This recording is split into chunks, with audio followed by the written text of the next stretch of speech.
नमस्कार दोस्तों, आज के इस वीडियो में आप सभी का स्वागत है। आज के इस वीडियो में आप जानने वाले हो सेमेस्टर 4 सोशियोलॉजी मेजर पेपर 7 का इम्पोर्टेंट क्वेश्चंस जो एग्जाम में पूछे जाने के बहुत अधिक चांस हैं। तो चलिए बिना देर किए आज के इस वीडियो को स्टार्ट करते हैं। बेसिकली जो आज का सेशन है इसमें हम लोग समाजशास्त्र यानी सोशियोलॉजी मेजर पेपर 7 के सभी इम्पोर्टेंट क्वेश्चन को देखने वाले हैं। इसमें आपको 2-3 बातें ध्यान रखनी है। पहला ये कि आप यदि सेमेस्टर 4 के स्टूडेंट हो, आपका सेशन 22 से 26 है। इसके अलावा जो तीसरी बातें आपको ध्यान रखनी है वो ये है कि ये जो है सोशियोलॉजी है यानी समाजशास्त्र मेजर पेपर 7 है। तो मेजर पेपर 7 में जितने भी क्वेश्चंस विद्यागेश में दिए हुए हैं उन सभी क्वेश्चंस को यहाँ पर हम चर्चा करने वाले हैं और इसमें आपको हम बताएंगे भी कि कौन सा क्वेश्चन जो है एग्जाम में पूछे जाने की पूरी संभावना है, कौन सा क्वेश्चंस भी आई है। तो हम इन सभी प्रश्नों को जो है चलिए देख लेते हैं। मैं आप सभी को एक चीज़ बताना चाहता हूं कि आपको जो है विद्यागेश खरीदने की कोई आवश्यकता नहीं है, क्योंकि ये सारा क्वेश्चंस विद्यागेश से ही लिया गया है। तो ऐसे में आपको विद्यागेश नहीं खरीदनी है। पहला जो क्वेश्चन है वो है सामाजिक अनुसंधान यानी शोध का अर्थ, क्षेत्र एवं महत्व की चर्चा करें। आपको पूछा गया है कि जो सामाजिक अनुसंधान है, सामाजिक अनुसंधान का मतलब होता है सोशल रिसर्च। तो सोशल रिसर्च का जो है अर्थ क्या है, इनके क्या क्षेत्र है और इनका क्या महत्व है, इनके बारे में आपको पूछा गया है। फिर आप इसका क्षेत्र बता दोगे और फिर महत्व। तो जब हम इसके आंसर को करवाएंगे तो बिल्कुल आसान से आसान शब्दों में आपको बताएंगे। पहले हम आपको सामाजिक अनुसंधान समझाएंगे, फिर अर्थ समझाएंगे, क्षेत्र और फिर महत्व समझाएंगे। तो आपको आसानी से समझ में आ जाएगा। बेसिकली इस क्वेश्चन में आपको यही बताना होगा कि सामाजिक जो रिसर्च है यानी सोशल रिसर्च किसी घटनाओं पर किया जाता है कि समाज में अगर ये घटना हुआ तो क्यों हुआ, इसके क्या कारण हो सकते हैं। तो बेसिकली इन चीज़ों का पता लगाने के लिए सोशल रिसर्च किया जाता है। तो ये क्वेश्चंस VVI क्वेश्चंस है, इससे पूछे जाने की पूरी संभावना है, तो आप इसे कर लेना। दूसरा जो क्वेश्चन है दोस्तों वो है साक्षात्कार क्या है, इसकी विशेषताओं का वर्णन कीजिए। साक्षात्कार का मतलब होता है इंटरव्यू। तो आपको पूछा गया कि इंटरव्यू क्या होता है। आप सभी को पता होता है कि इंटरव्यू क्या होता है। जैसे कि मान लो 2 व्यक्ति है, तो 2 कैंडिडेट अगर कोई जॉब लेने गया तो उसका इंटरव्यू होता है। जब इंटरव्यू होता है तो एक तरफ जो है वो व्यक्ति होता है जो इंटरव्यू देने जाता है और दूसरी तरफ 3-4 मेंबर होता है जो इंटरव्यू लेता है और वहाँ पर कुछ आमने सामने प्रश्न पूछा जाता है और उस प्रश्न का जवाब आप जिस तरह से दोगे उस प्रकार से आपको अंक मिलेगा और फिर जितने भी कैंडिडेट होता है उनमें सबसे ज़्यादा अंक जिसका आता है उसी को जो है जॉब के लिए चयन किया जाता है। तो बेसिकली साक्षात्कार यानी इंटरव्यू आप सभी को पता है, लेकिन इस पर लिखना कैसे है इस पर बहुत जल्द वीडियो आ रहा है। आपको एक बात जो ध्यान रखनी है वो ये है कि जितने भी क्वेश्चंस हैं वो सारा क्वेश्चंस आपको टेलीग्राम में मिलेगा, तो वहाँ पर जाके ज्वाइन कर लें। बहुत जल्द इन सभी क्वेश्चंस का वीडियो आने वाला है। दूसरा क्वेश्चन हो गया ये VVI है, इसे आपको करके जाना है। तीसरा क्वेश्चन है प्रश्नावली की परिभाषा दें, प्रश्नावली विधि के गुण एवं दोषों की विवेचना करें।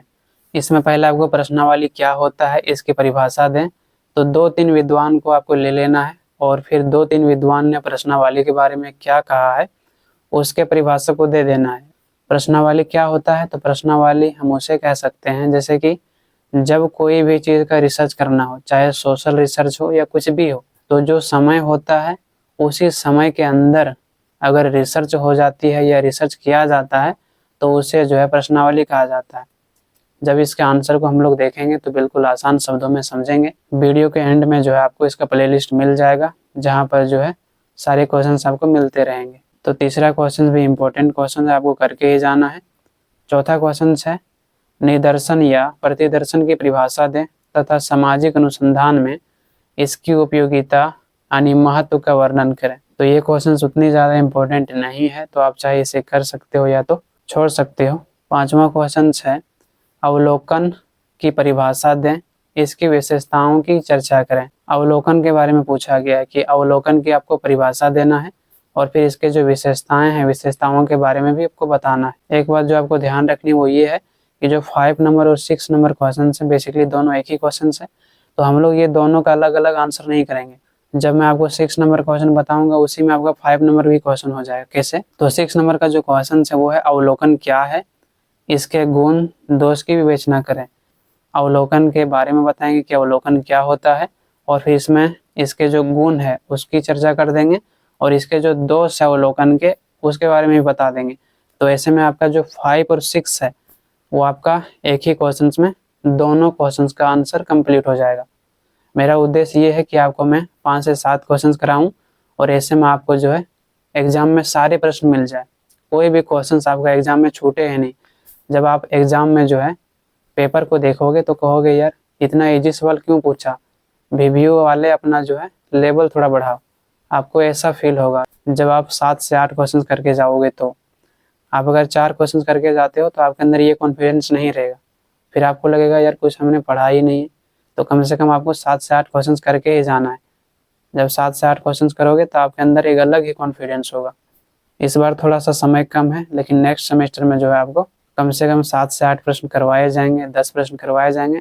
इस बार जो है आपको 6 से 7 क्वेश्चन करवाए जाएंगे जो इम्पोर्टेंट क्वेश्चन। तो इस प्रकार से जो छठा क्वेश्चन है वो इम्पोर्टेंट क्वेश्चन है, इसे करके ही जाना है। आपको पूछा गया था इसमें कि अवलोकन क्या है। अवलोकन का मतलब होता है ऑब्जर्व करना। कोई भी चीज़ जब हम ऑब्जर्व करते हैं उसे ही अवलोकन कहा जाता है।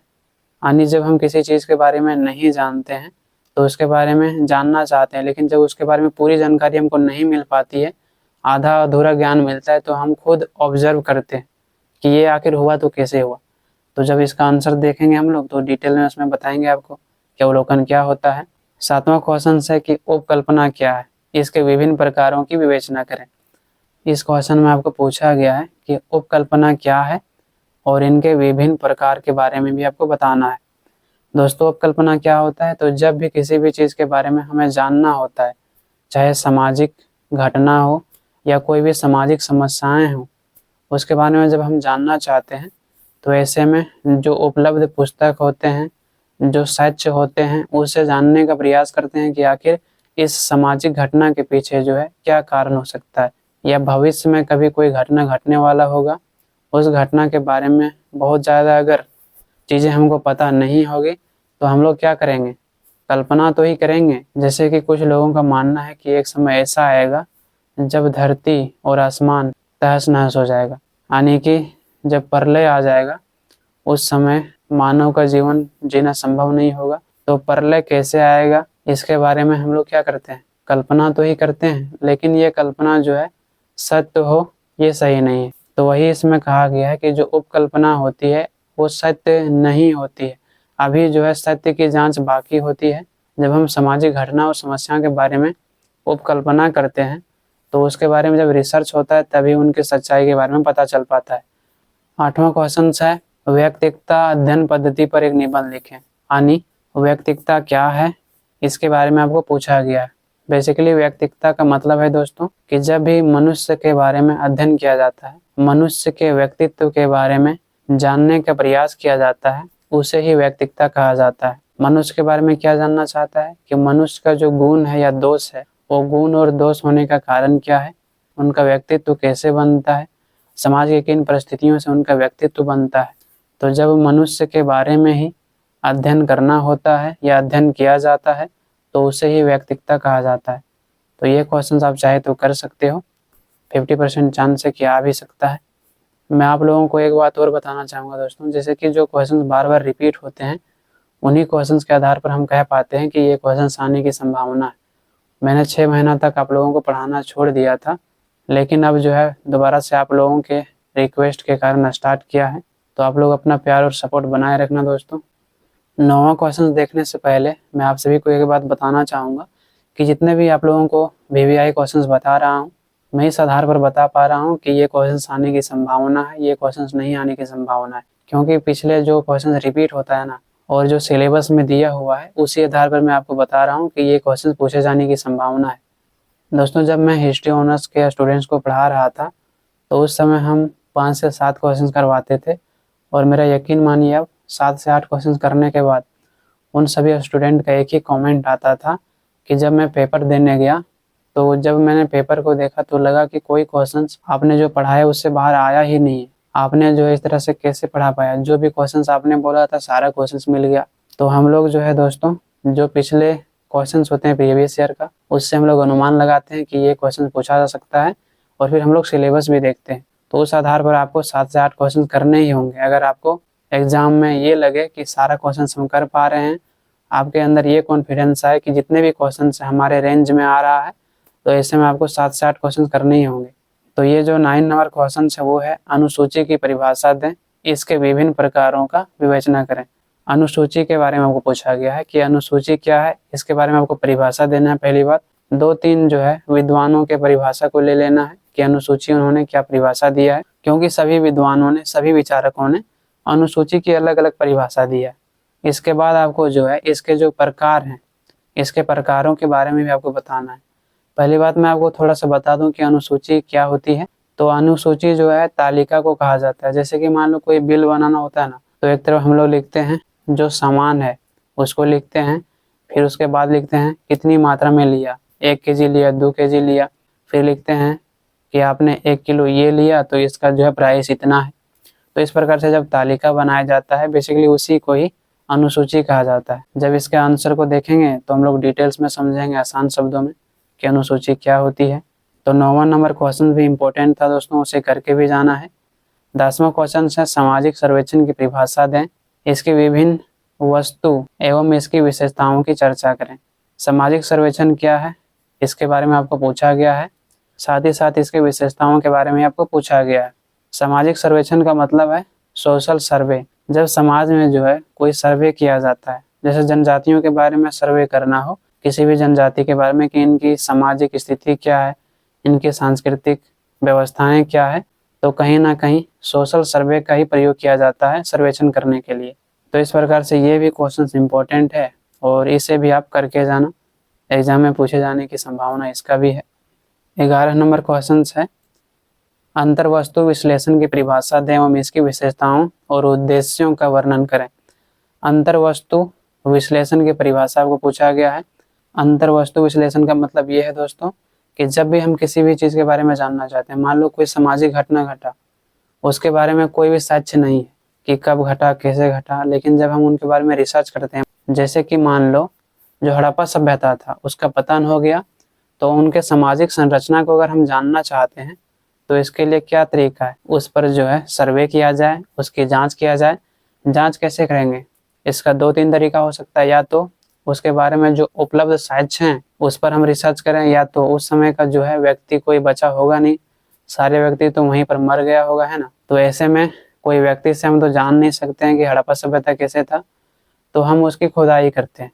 तो जब हड़प्पा सभ्यता की खुदाई हुई, वहाँ पर जो वस्तुएं मिली और उन सभी वस्तुओं के बारे में जांच किया गया और फिर पता लगाया गया कि यहाँ पर सामाजिक संरचना इस प्रकार से था। यहाँ पर जो है सामाजिक संरचना जो थी वस्तुओं के द्वारा पता लगाया गया, जांच करके उनके गुणवत्ता को देखकर इस प्रकार से अंतर वस्तु के बारे में भी जानकारी प्राप्त की जा सकती है।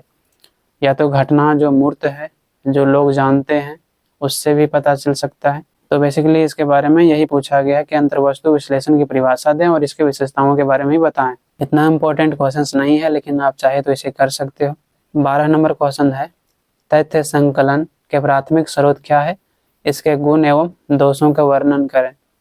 तथ्य संकलन के बारे में आपको पूछा गया है कि तथ्यों के प्राथमिक स्रोत क्या है और फिर इसके गुण और दोष क्या है। तो ये क्वेश्चन भी आप चाहे तो कर सकते हो, उतना ज़्यादा इम्पोर्टेंट नहीं है। 13 नंबर क्वेश्चन है इसकी आयत चित्र यानी हिस्टोग्राम क्या है, इसके बनाने की विधि का वर्णन करें। ये क्वेश्चन इम्पोर्टेंट है तो आप इसे चाहे तो कर सकते हो। आयत चित्र क्या है यानी हिस्टोग्राम क्या है, इसके बारे में आपको पूछा गया है, फिर इसके बनाने की विधि क्या है उसके बारे में भी आपको बताना होगा। 14 नंबर जो क्वेश्चन है वो है सात संबंध का अर्थ एवं महत्व की व्याख्या करें। सांख्यिकी की दृष्टि से इसकी गणना किस प्रकार करेंगे। सात संबंध का मतलब क्या है, सात संबंध का मतलब ये है दोस्तों दो लोगों के बीच जो संबंध है उसको बताना। जैसे कि मान लो आपसे कहा जाता है कि इस वस्तु का कीमत क्या है, तो मान लो जब कोई वस्तु की कीमत कम होती है तो उसकी मांग अधिक होती है, तो दोनों के बीच संबंध है ना, कीमत कम मांग अधिक। जब वस्तु की कीमत अधिक हो जाता है तो मांग में कमी आ जाती है। जैसे कि मान लो उत्पादन और रोजगार है, तो उत्पादन बढ़ाने के लिए मजदूरों की ज़्यादा आवश्यकता होगी, तो जब मजदूरों की आवश्यकता होगी तो रोजगार मिलेगी, जब रोजगार मिलेगा तो इससे उत्पादन बढ़ेगा। तो रोजगार का संबंध उत्पादन से है। उसी प्रकार के मजदूरी का संबंध मूल्य से है कि मान लो आप कोई भी व्यक्ति है उससे काम करवाना चाहते हो, तो बोलता है कि आप मुझे इस काम के लिए कितना पैसा दोगे, या तो आपसे पूछा जाएगा कि ये मेरा काम है, आप कितना पैसा लोगे, तो वो आपको जो है मूल्य बताएगा कि इतना पैसा दोगे तभी मैं तुम्हारा काम करूँगा। तो कहीं ना कहीं ये जो है एक दूसरे के बीच संबंध रखता है। तो ये क्वेश्चन इम्पोर्टेंट है, आप इसे चाहे तो कर सकते हो, पूछे जाने की संभावना भी है। वीडियो थोड़ा लंबा हो रहा है इसलिए, क्योंकि मैं आपको डिटेल में समझाते जा रहा हूँ। इस प्रकार से यहाँ पर समाप्त होता है दोस्तों। आई होप आप सभी को समझ में आया होगा। आपको अगर इस वीडियो से थोड़ी सी भी सहायता मिली होगी दोस्तों, तो लाइक और सब्सक्राइब करना ना भूलें, क्योंकि आप लोगों के सपोर्ट और प्यार की वजह से ही हमें मोटिवेशन मिलता है। मैं आप लोगों के लिए बेस्ट से बेस्ट वर्क कर पाता हूँ, अच्छे से आंसर को करवा पाता हूँ। और जितने भी इसका आंसर है, सभी आंसर बहुत जल्द आ रहा है। तो स्क्रीन पर जो प्लेलिस्ट दिख रहा है वहाँ पर आपको बहुत जल्द सारा वीडियो मिल जाएगा। डिस्क्रिप्शन में टेलीग्राम का लिंक दिया हुआ है, वहाँ पर भी जाके आप सारे वीडियो को देख पाओगे आसानी से। आज के लिए इतना ही। आप लोगों से बहुत जल्द मिलते हैं नेक्स्ट वीडियो में। धन्यवाद।